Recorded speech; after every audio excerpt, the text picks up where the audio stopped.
அந்த பாடலுடைய ஆரம்பமே பாத்தீங்கன்னா ஔஷதவாதத்தை சொல்றாருங்கிறத நம்ம எப்படி புரிஞ்சுக்கணும்னா, இப்ப இதுக்கு பரமாகமம் கொஞ்சம் படிச்சிருக்கணும், கொஞ்சம் வேதம், கொஞ்சம் ஆகமம் எல்லாத்தையும் படிச்சுட்டு தான் நீங்க அபிராமி அந்தாதியை படிச்சேன்னா அதுல இவ்வளவு பெரிய பொருள் இருக்கிறது தெரியும்.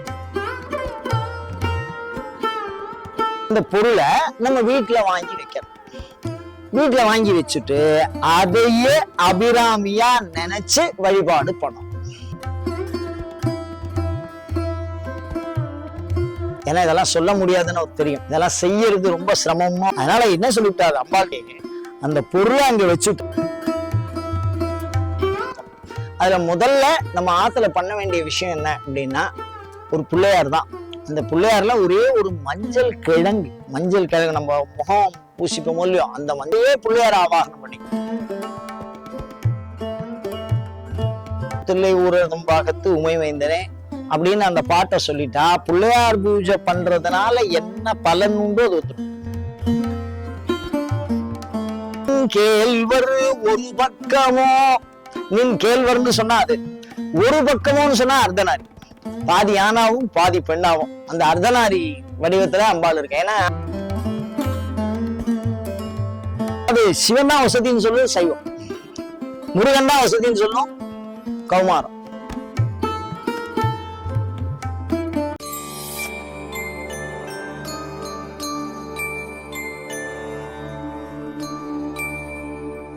ஓம் ஸ்ரீகாந்தத்ருஹிணோபமன்யுதபனஸ்கந்தேந்திர நந்தியாதயः பிராச்சீனோ குரவோபி யஸ்ய கருணாலேஷாத் கதா கௌரவம் தம் சர்வாதிகுரும் மனோஜ்ஞவபுஷம் மந்தஸ்மிதாலங்கிருதம் சின்முத்ராங்கித முத்ரபாணிநளினம் சித்தே சிவம் குர்மஹே.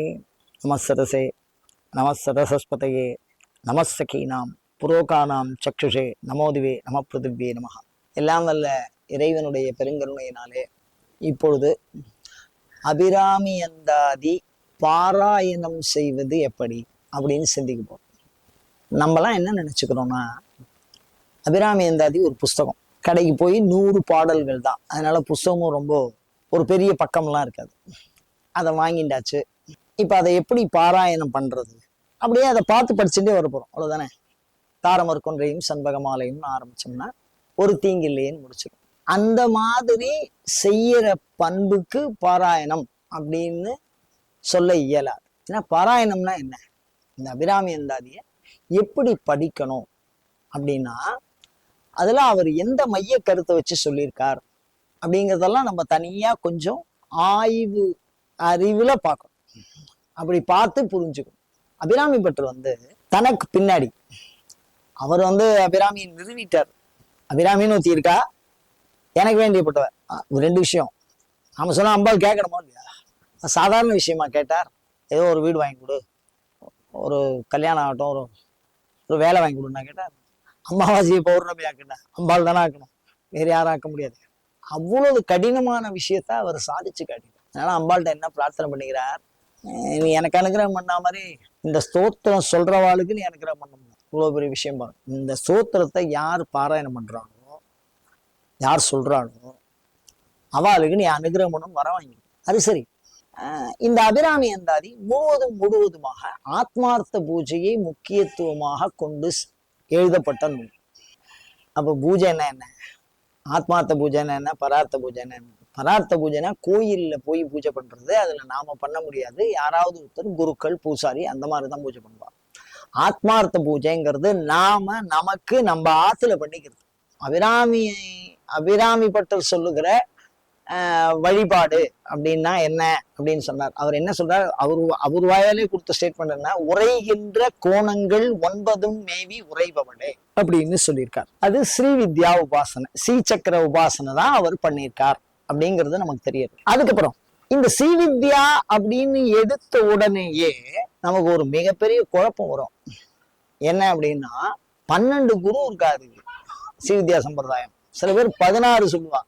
அப்படி யோசிக்கிற போது ஆதித்தன், அம்புலி, அங்கி, குபேரன், காதி பொறுபடை கந்தன், கணபதி, காமன் முதல் சாதித்த புண்ணியர் எண்ணிலர் போற்றுவர், அப்ப புதிய முனி வரைக்கும் அதுல வருவார். இப்ப இந்த மாதிரி வழியில ஸ்ரீவித்யா தெற்கத்தி பக்கத்துல நம்ம தட்சிணா பகுதியில வடக்க ஸ்ரீவித்யா உபாசனை வேற மாதிரி இருக்கும், தெற்க ஸ்ரீவித்யா உபாசனை வேற மாதிரி இருக்கும். இது தெற்கத்தி பகுதியில உள்ளத அபிராமி பட்டர் பதிவு பண்ணியிருக்காரு. என்ன பண்ணியிருக்காரு அப்படின்னா ஔஷதவாதம் அப்படின்னு சொல்லுவாங்க. ஸ்ரீவித்யா சம்பிரதாயம் 9 சம்பிரதாயம் இருக்கு தெற்க பொறுத்த வரைக்கும். தெற்குல அம்பாள் ஸ்ரீவித்யா உபாசனை அப்படின்னு சொன்னா ஆதிசங்கரே தெற்கு பகுதியை சார்ந்தவர் தான், காலடி தானே, இந்த பக்கத்தை போனவர் தானே. ஆனா அவர் வடக்கெல்லாம் போய் நிறுவி இருக்காரு, அது வேற விஷயம். இப்ப நான் சொல்றது என்னன்னா 9 விதமான வழி இருக்கு ஸ்ரீவித்யாவில். இந்த வைணவத்துல சொல்ற வடகலை தென்கலை அப்படின்னு 2 பிரிவு, அது மாதிரி சாக்தத்தின் உட்பிரிவு அப்படி பாத்தீங்கன்னா 9 பிரிவு இருக்கிறதா சொல்றாங்க. அதுல பரமாகம பத்ததியே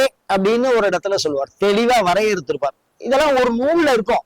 அவர் பாடும்போது கீழே நெருப்பு வச்சு பாடிட்டு எவ்வளவு வேகமா முடிச்சுட்டு வந்திருப்பார். அப்ப எவ்வளவு ஸ்ட்ராங்கா நோட்ஸ் எடுத்திருப்பார். அந்த வேகத்துல எழுதினது இது. அப்படிங்கும்போது அந்த பதத்தை நம்ம ஆராய்ச்சி பண்ணி பார்க்க வேண்டியதா இருக்கு. பரமாகமம் அப்படிங்கிறது ஒரு ஆகமம்.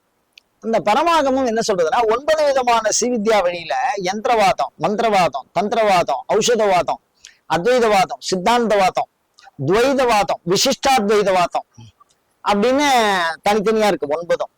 அதுல ஒண்ணுதான் ஔஷதவாதம்னு சொல்றான். இந்த ஔஷதவாதம் அப்படிங்கிறது என்ன அப்படின்னா அவரே சொன்னார், பிணிக்கே பிணிக்கு மருந்தேன்னு சொல்லியிருக்காரு.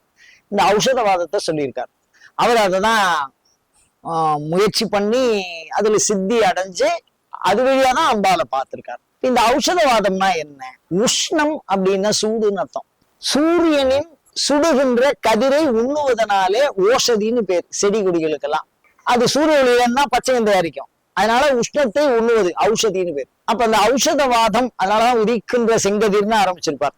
அந்த பாடலுடைய ஆரம்பமே பாத்தீங்கன்னா ஔஷதவாதத்தை சொல்றாருங்கிறத நம்ம எப்படி புரிஞ்சுக்கணும்னா, இப்ப இதுக்கு பரமாகமம் கொஞ்சம் படிச்சிருக்கணும், கொஞ்சம் வேதம், கொஞ்சம் ஆகமம் எல்லாத்தையும் படிச்சுட்டு தான் நீங்க அபிராமி எந்த அதையும் படிச்சேன்னா அதுல இவ்வளவு பெரிய பொருள் இருக்கிறது தெரியும். சாதாரணமா நீங்க நேரடியா தமிழ்ல படிக்கிற மாதிரி இருந்தா பல விஷயங்கள் அந்த பண்பாட்டுக்குள்ள வராது. ஏன்னா ஒரு தந்திர சாஸ்திரத்தை அதுல சொல்லியிருக்காரு சுருக்கமா. அப்படி அந்த வகையில பாத்தீங்கன்னா இந்த ஔஷதவாதம்ங்கிறது என்னன்னா ஏதாவது ஒரு பொருள்ல, அதிசய பொருள்ல இறைவியை வழிபடுவது. அதுவும் குறிப்பா வீட்டுல வழிபாடு பண்றது. அவர் கோயில்ல வழிபாடு பண்ண நிறுவினது கோயில்ல, ஆனா அதுல சொல்லப்பட்டிருக்கிறது வீட்டு வழிபாடு. அந்த வீட்டு வழிபாடுல என்ன சொல்லியிருக்காரு அப்படின்னா 100 பாடல்கள்லையும் ஏதோ ஒரு பொருளை சொல்லியிருப்பார். அது ரகசியமாவே இருக்கும். அதை நீங்க கவனிச்சு படிச்சு பாத்தீங்கன்னா தெரியும். முத்தாரம் அப்படின்னு சொல்றாங்க, முத்து மாலை அப்படின்னு கொன்றை அப்படின்னு சொல்லுவார். ஆரக்வதேச்ச பில்வேச்ச நித்திய சந்நிகித சிவஹான்னு சொல்றது ஆகமம். என்ன அப்படின்னா ஒரு கருங்கல்ல வேதத்தின் மந்திரத்தால் வெண்மணலே சிவமாக, வெறும் மணலை குவிச்சு அதுல வேதத்தோட மந்திரத்தை அற்புதம் பண்றதுனால அது சிவமாகும். இந்த மந்திரம் எப்படி சாதாரண நோட்டு ரூபா நோட்டா மாறும்போது எல்லா பொருளையும் கொடுக்கறதோ அது மேல இருக்கிற இந்த பிரிண்ட், அந்த மாதிரி வேத மந்திரத்தினால உருவாக்கப்பட்டது அப்படின்னு சொல்ற மாதிரி இந்த பொருள்கள் மணல் சிவமாறுது. அந்த மாதிரி கொன்றை மலரை சொல்லுவார். அப்ப ஒன்னொன்னு சொல்லுவார், தாமரை சொல்லுவார், கராம்புயமும் வதனாம்புயமும் கண்டிலே நல்லால் ஒரு தஞ்சமும் என்பார். அந்த மாதிரி பொருள்களை 100 பாடல்கள்லையும் சொல்லியிருக்காரு. அந்த பொருள்கள்ல அந்த பொருளை நம்ம வீட்டுல வாங்கி வைக்கணும். வீட்டுல வாங்கி வச்சுட்டு அதையே அபிராமியா நினைச்சு வழிபாடு பண்ணணும். அவ்வளவுதான் விஷயம். அப்படி வழிபாடு பண்றதுக்கு உடனே நமக்கெல்லாம் ஒரு சந்தேகம் வந்துடும். நான் என்ன மந்திரம் சொல்லணும், அர்க்கியம் என்ன பண்றது, பாத்தியம் என்ன பண்றது, ஆச்சமனம், அதெல்லாம் உண்மையே கிடையாது. ஏன்னா இதெல்லாம் சொல்ல முடியாதுன்னு அவருக்கு தெரியும். இதெல்லாம் செய்யறது ரொம்ப சிரமமும். அதனால என்ன சொல்லிவிட்டாரு அம்பாள்டே, அந்த பொருளை அங்க வச்சுட்டா இந்த 101 பாடல் இருக்கு, 102 பாடல் பயணம் சேர்த்து, அப்ப 100 பாடல் ஒண்டிதான் அந்த அதை முதல்ல நம்ம எடுத்துக்கணும். அதுல முதல்ல நம்ம ஆத்துல பண்ண வேண்டிய விஷயம் என்ன அப்படின்னா ஒரு பிள்ளையார் தான். அந்த பிள்ளையார்ல ஒரே ஒரு மஞ்சள் கிழங்கு நம்ம முகம் பூசிப்போமோ இல்லையோ அந்த மஞ்சளே பிள்ளையார் ஆவாகனம் பண்ணிக்கணும். அப்படி அது வச்சுட்டு நம்ம தாரமரு கொன்றையும் செண்பக மாலையும் சாத்தும் தில்லை ஊரதும் பாகத்து உமை வைந்தனே அப்படின்னு அந்த பாட்டை சொல்லிட்டா பிள்ளையார் பூஜை பண்றதுனால என்ன பலன் உண்டோ அது வந்துடும். அந்த மஞ்சளுக்குள்ள அவர் வந்துருவார். அதே மாதிரி ஏதாவது ஒரு பொருள் 100 பாடல்லையும் சொல்லியிருக்காரு. அந்த 100 பாடல்ல இப்ப ஒண்ணு சொல்ல முடியும், எந்த கஞ்சமோ எந்த நெஞ்சகமோ. அம்பாள் எங்கெங்க எல்லாம் இருக்கா அப்படின்னு கேட்டா ஒரு கேள்வியை சொல்றேன். அம்பாள் எங்கெல்லாம் இருக்கா அப்படின்னா அட்ரஸ் தெரியாம தடுமாறி வந்துடும். அங்க எங்க ரொம்ப தடுமாறுற மாதிரி அட்ரஸ் அவன் தெளிவா வரல மாதிரி சொல்றா பாருங்க. உரைகின்ற நின் திருக்கோயில், நின் திருக்கோயில் அபிராமி திருக்கடையூர் கோயில்ல இருக்கா, அதுல எந்த விதமான மாற்றமும் இல்லை, அதனால கோயில சொல்லிவிட்டார். நின் கேள்வர், நின் கேள்வர் பரமேஸ்வரன் கிட்ட இருக்கக்கூடிய சைவத்துல சிவனாக வணங்கப்படுகிற அந்த லிங்க பாகம், அதுல ஆலை இலையில இப்படி ஆலை இலை மாதிரி தண்ணி ஊத்துற மாதிரி ஒரு பாகம் இருக்கும். அந்த பாகத்துக்கு விஷ்ணு பாகம்னு சொல்லுவோம், அது ஆவுடையார்னு சொல்லுவோம். அதுல இருக்கா நின் கேள்வர் ஒரு பக்கமோ, நின் கேள்வர்னு சொன்னா அது ஒரு பக்கமோன்னு சொன்னா அர்த்தநாரி, பாதி ஆணாவும் பாதி பெண்ணாவும் அந்த அர்த்தநாரி வடிவத்துல அம்பாள் இருக்கு. ஏன்னா சிவசக்தி சாமரஸ்யம் தான் ஸ்ரீவித்யா உபாசனை. அதாவது சிவன் தான் வசதின்னு சொல்லும் சைவம், முருகன் தான் வசதின்னு சொல்லும் கௌமாரம். ஆனா சாத்தம் என்ன சொல்லும்னா அம்பாள தான் வசதின்னு சொல்லும். அப்படி அம்பாள வசதின்னு சொன்னா கூட அதுல என்ன சொல்லுவோம்னா சிவசக்தி சாமரஸ்யம்னா என்ன, சாமரஸ்யம்னா என்னன்னா சிவனும் சக்தியும் சமம், சிவனை ஏத்துக்கும் அகச்சமயம், இது எல்லா சமயமும் ஏத்துக்கும்.